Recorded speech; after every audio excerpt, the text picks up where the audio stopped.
Hola, mi nombre es Juan Pablo Martí y en esta ocasión les voy a presentar el módulo de Políticas Públicas para la Economía Social y Solidaria en el marco del Diploma de Posgrado Acreditable a Distancia sobre Cooperativas.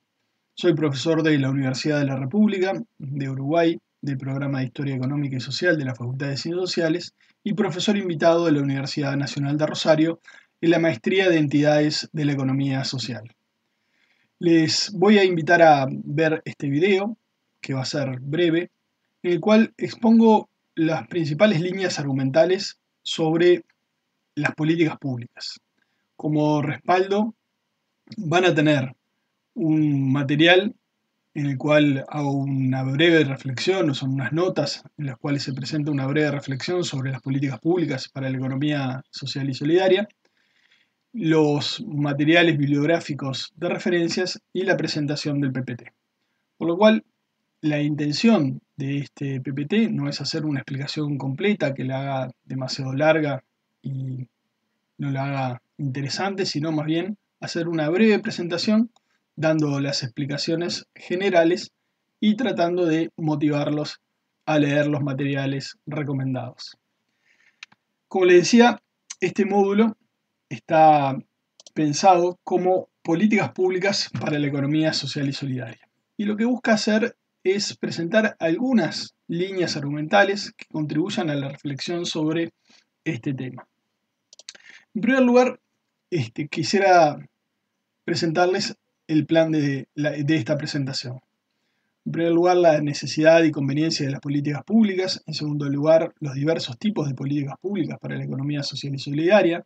En tercer lugar, la crítica a la participación de las empresas de la economía social y solidaria en las políticas públicas. Y cuatro, y a manera de conclusión, una manera de presentar una nueva articulación entre el Estado y la sociedad civil como una contribución a la democracia. En primer lugar, decíamos, bueno, partimos de proponer la pregunta de si es necesario y conveniente las políticas públicas para la economía social y solidaria. Esta es una pregunta que se formula el profesor Corallo de la siguiente manera. Dice, el impulso, la iniciativa, deben partir y permanecer dentro de una sociedad civil autónoma y evitar que el Estado dirija, controle o subsidie de diversas maneras a las organizaciones de la economía social y solidaria. Bueno, sobre esta pregunta se pueden ensayar múltiples respuestas. Una respuesta primera sería, bueno, si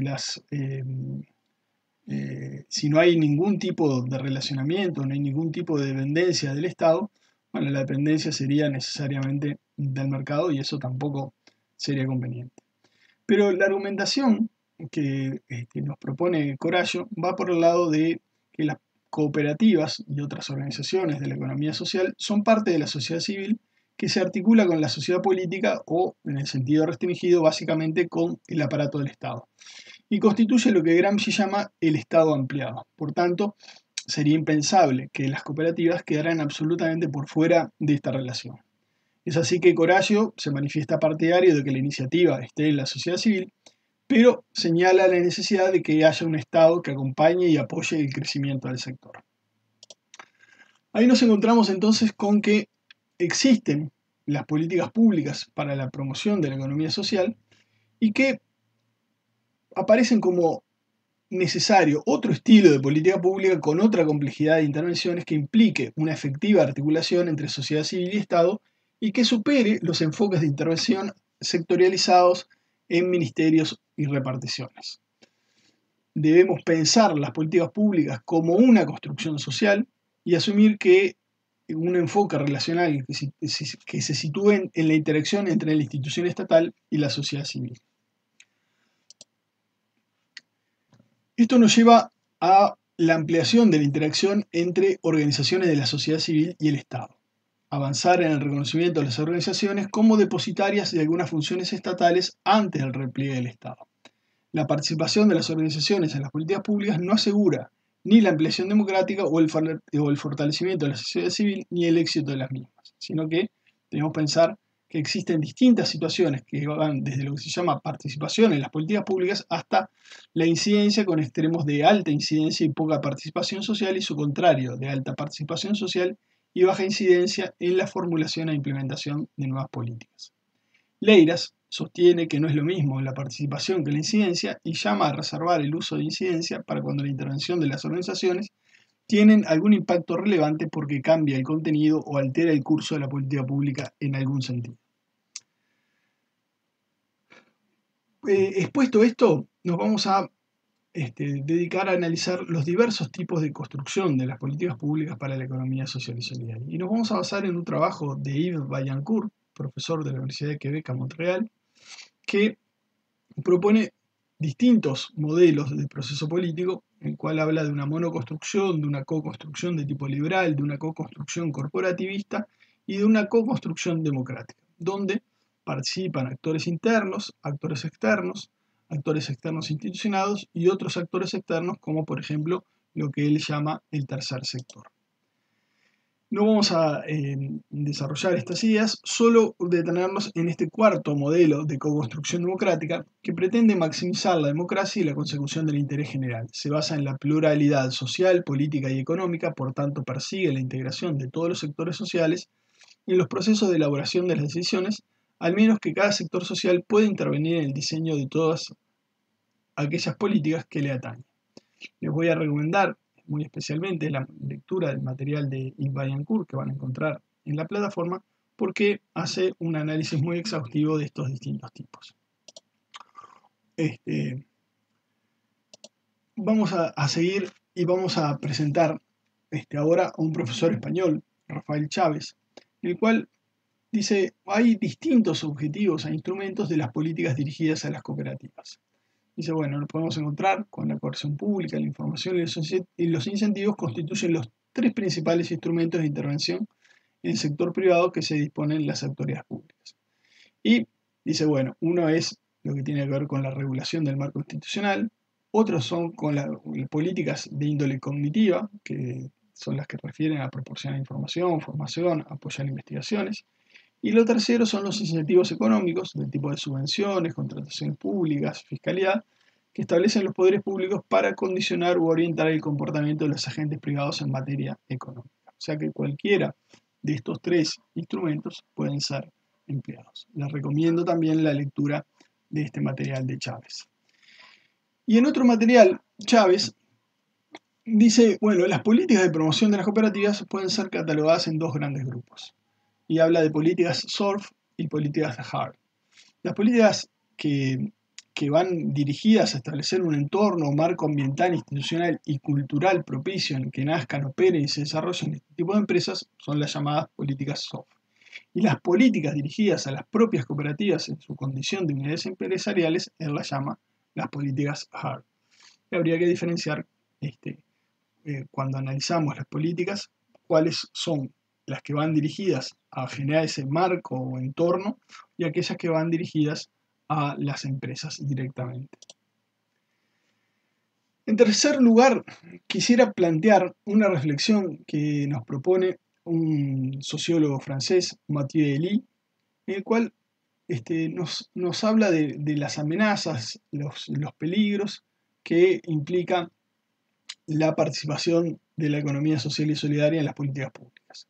Dice, bueno, el proyecto de la economía social y solidaria es ambivalente, hay valores históricos de democracia y solidaridad, pero también aparecen en algunas oportunidades como las preocupaciones de los empleadores por pacificar las relaciones sociales y una manera de hacer una unión entre el capital y el trabajo en esa utopía de la colaboración de clase. Mathieu Elie nos advierte que se cae en el riesgo de lo que él llama privatización de lo público y socialización de lo privado. Esta ambivalencia que les decía recién nos puede llevar a esta situación. Él nos dice, bueno, ¿en qué medida la participación de las empresas de la economía social y solidaria en las políticas públicas o ejecutando las políticas públicas privatizan lo público a su vez que socializan lo privado? Dice, esto tiene consecuencias importantes a la hora de pensar el Estado. Y esto nos lleva a una última reflexión que quisiera proponer a manera de conclusión, que es la que nos propone Boaventura de Sousa Santos, el sociólogo portugués. Dice, bueno, en los países centrales hay expectativas decrecientes respecto de la capacidad del Estado para cumplir con sus funciones básicas. Y eso ha llevado a que la promoción de lo que él llama el tercer sector, estaremos hablando de las organizaciones de la economía social y solidaria, no se haga por sus propias características y valores, sino para actuar como apaciguador de las tensiones y de los conflictos resultantes de las políticas neoliberales. Esta expansión del tercer sector, en la periferia o semiperiferia tiene características diferentes, porque la presencia del Estado en estos países también ha sido mucho más débil y problemática.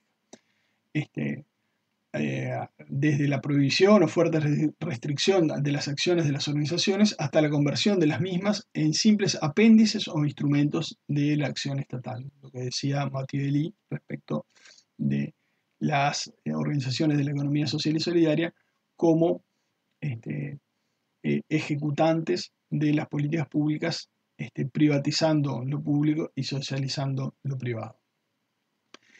Y Boaventura nos señala que en muchos países latinoamericanos se han implementado políticas de este tipo, ¿no? Orientadas a la creación y apoyo de formas de trabajo asociativas y cooperativas, acompañadas de la creación de normativas e instituciones destinadas a regular este tipo de unidades laborales y brindar protección social a los trabajadores que la integran. Él lo que nos propone es una nueva articulación entre Estado y sociedad. Dice, las políticas públicas pueden ser de carácter asistencialista y estar orientadas a brindar asistencia social a la población en situación de desocupación y pobreza, pero también pueden apuntar a desarrollar sistemas de apoyo y promoción de las organizaciones cooperativas y autogestionarias conjuntamente con promover la participación activa.